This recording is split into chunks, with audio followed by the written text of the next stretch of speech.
Hello friends. So this is our first video on the series of Indian Penal Code 1860. ये हमारी first video है Indian penal code की और यहाँ से हम इंडियन पिनल कोड की सीरीज़ शुरू करेंगे और इसको अच्छे से जानेंगे ताकि हमें किसी भी एग्ज़ाम में एटलीस्ट आईपीसी में कोई दिक्कत ना हो और सारे क्वेश्चंस हम इजीली टैकल कर पाएँ। तो चलिए फिर शुरू करते हैं। आज ही इंट्रोडक्शन वीडियो है, इसमें हम बेसिक जानेंगे जो कि बहुत ही इंपॉर्टेंट है जानना। ठीक है, वो हो सकता है एग्ज़ाम में ना पूछे, कॉम्पिटिटिव में ज़रूर पूछ सकता है, बट वैसे रिटन एग्ज़ाम्स में हो सकता है वो ना पूछे, बट फिर भी हमें पता होना चाहिए। हर चीज़ का बेसिक हमें सबसे पहले पता होना चाहिए। तो ये वीडियो को आप ज़रूर देखिए पूरा। तो चलिए फिर शुरू करते हैं। First is what is IPC. अब हम देखते हैं ये आईपीसी क्या है। तो देखिए, एज द नेम सजेस्ट, ये एक इंडियन पिनल कोड है। इसकी जो फुल फॉर्म है वो है इंडियन पिनल कोड। इसका मतलब है कि ये इंडिया का है और पीनल कोड है। ठीक है, तो ये क्या बताता है? Provisions of penal law of the country, कि हमारे देश में जो पीनल लॉज क्या हैं, कौन से हैं, क्या पनिशमेंट है, वो कौन बताता है? आईपीसी। ठीक है, तो ये बहुत ही मेन सब्जेक्ट है। अगर हम देखें लॉ के एस्पेक्ट से, एक सिटीज़न के एस्पेक्ट से जानना बहुत ही इंपॉर्टेंट सब्जेक्ट है, क्योंकि कुछ भी गलतियाँ या फिर लीगली रॉन्ग, जिसे हम बोलते हैं इलीगल चीज़ें होती रहती हैं। किसी से भी कुछ भी गलत हो सकता है, तो वो गलती की प्रोविजंस और उसकी पनिशमेंट क्या होगी वो हमें कहाँ पता चलेगी? आईपीसी में। ठीक है, तो पहले तो हमने यही देखा कि इसका जो, अब देखिए एक क्वेश्चन आपके माइंड में आ सकता है कि कोड क्यों बोला, इंडियन पिनल कोड क्यों बोला, एंड एक्ट क्यों नहीं बोला? तो देखिए, कोड इसलिए बोला क्योंकि ये बहुत ही सारे प्रोविजंस का एक कलेक्शन है और जो प्रोविजंस हैं वो एक दूसरे से अलग अलग हैं। समझे आप? अगर ये एक्ट होता तो उसके सेक्शन नंबर 1 और सेक्शन नंबर 2 या फिर 3 4 जो भी है वो आपस में कनेक्ट होते हैं। बट ये कोड है, इसमें हो सकता है कि सेक्शन नंबर 1 का सेक्शन 2 से कोई लेना देना ना हो भी सकता है कि हो। बट ये कोड है, इसमें अलग अलग प्रोविजंस भी हो सकते हैं।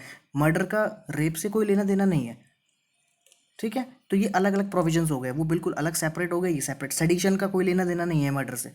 तो ये इसमें अलग अलग प्रोविजंस को इकट्ठा किया गया है, तो इसलिए हमें इसे कोड बोला गया है कि ये पिनल कोड है।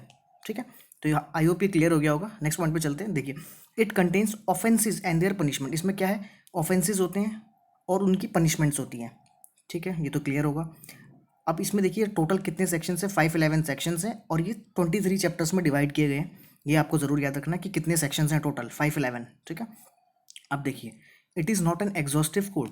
ये एग्जॉस्टिव नहीं है।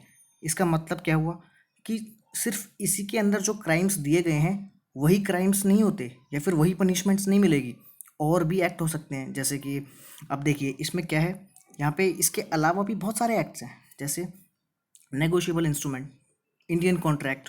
अब कॉन्ट्रैक्ट तोड़ेंगे तो उसमें अलग पनिशमेंट है। टॉर्ट्स वो अलग चीज़ हो गई, सेपरेट हो गया। तो ये अलग अलग एक्ट्स बने हुए हैं। ठीक है, अब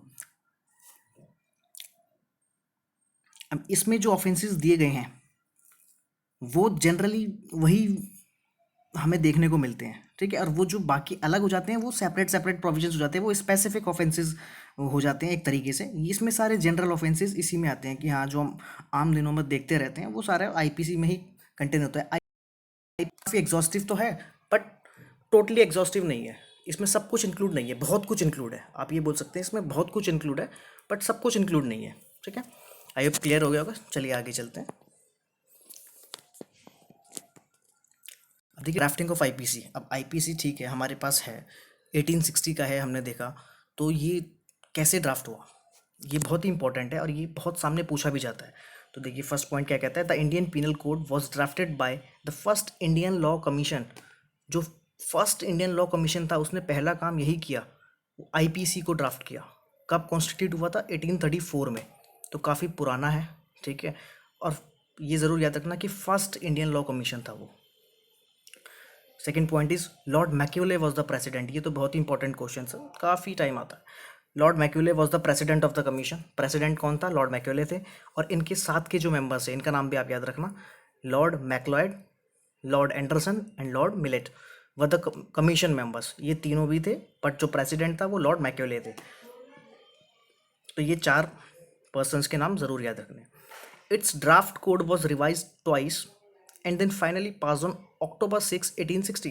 इन्होंने काफ़ी बनाया, ड्राफ्ट बनाए, पेश किया, प्रेजेंट किया, तो वो ट्वाइस बनाया, मीन्स 2 बार रिवाइज हुआ, कुछ और प्रोविजंस ऐड करें उसमें, फिर फाइनली ये पास कब हो पाया? देखिए 34 से कमीशन बैठा था, 1860 में पास हो पाया, October 6, 1860, ये डेट भी आप याद रखिएगा। और ऑपरेशन कब हुआ? 1 January 1862, 6 October 1860 को ये बन चुका था, फाइनली पास हो चुका था। फिर ऑपरेशनल करने में इसे January 1, 1862 तक का टाइम लग गया। ठीक है, आप इसका स्क्रीनशॉट ज़रूर ले लीजिएगा। चलिए आगे चलते हैं। अब देखिए आईपीसी हमने देखा, इंडियन पिनल कोड। अब इसके कंटेंट्स क्या हैं? वैसे इसको कभी डिवाइड ऐसा किया गया नहीं है, ना ही एक्ट के अंदर, ना ही हम कर सकते हैं, बट हाँ अगर हम मेनली देखें और पूरा ओवरऑल इसका कंक्लूजन निकाले तो इसके कंटेंट्स कुछ बनते हैं, 4 कंटेंट्स बनते हैं कि इसके अंदर क्या क्या है, क्या क्या इसके अंदर आईपीसी के अंदर। तो देखिए फर्स्ट पॉइंट ये है कि जनरल पिनल लॉ, इसके अंदर क्या है? जनरल पिनल लॉज हैं, वो हमने देखा। उसके बाद condition of liabilities with respect to various offences. अब बहुत सारे ऑफेंसेस हैं, उनके साथ क्या क्या लाइबिलिटी जुड़ी हुई है, वो सारा आईपीसी में है, इसी 1 से लेके 511 सेक्शन तक है। Third is definition of specific offences. अब बहुत सारे जनरल ऑफेंसेस होते हैं जो हम देखते रहते हैं, आए दिन होते रहते हैं, चोरी ये सब, ठीक है, मारपीट वगैरह, ये जनरल है, मतलब जनरली जो ज़्यादातर रिपोर्ट किए जाते हैं। अब कुछ होते हैं स्पेसिफिक ऑफेंसेस, जैसे अब सेडिशन को हम स्पेसिफिक बोल सकते हैं कि हाँ ये आए दिन देखा नहीं जाता कि इस यहाँ सेडिशन हो रहा है, वहाँ हो रहा है, नहीं ऐसा नहीं है। तो इसमें बहुत सारे स्पेसिफिक ऑफेंसेस भी हैं, तो उनकी भी डेफिनेशन दी गई है। और फोर्थ वन इसमें क्या दिया गया है कि condition for exemption from criminal liability, ये बहुत ही इंपॉर्टेंट पॉइंट है फोर्थ वाला, कि condition for exemption from criminal liability, कब कोई क्रिमिनल लाइबिलिटी से एग्जेम्प्ट हो जाएगा? मीन्स वो उसने कोई क्राइम किया जो आईपीसी की नज़र में कोई ऑफेंस है, उसने वो ऑफेंस किया बट वो एग्जेम्प्ट हो गया, उसको कोई पनिशमेंट नहीं मिली, तो इसके भी प्रोविजंस इसके अंदर है। ये बहुत ही इंपॉर्टेंट है और ये मोस्टली हर जगह पूछा जाता है, तो इसको भी हम आगे अच्छे से डील करेंगे। अभी आप ये 4 पॉइंट ज़रूर याद रखिएगा कि इसके अंदर क्या क्या इसके कंटेंट्स हैं। And fourth one is most important. So इस वीडियो में इतना ही, हम शॉर्ट रखेंगे वीडियो, और शॉर्ट वीडियो से ही जानेंगे अच्छे से डिटेल कि आईपीसी में क्या है। आगे की वीडियो में आगे की डिटेल्स आएंगी। I hope you like the video. Please subscribe the channel also. Thank you so much.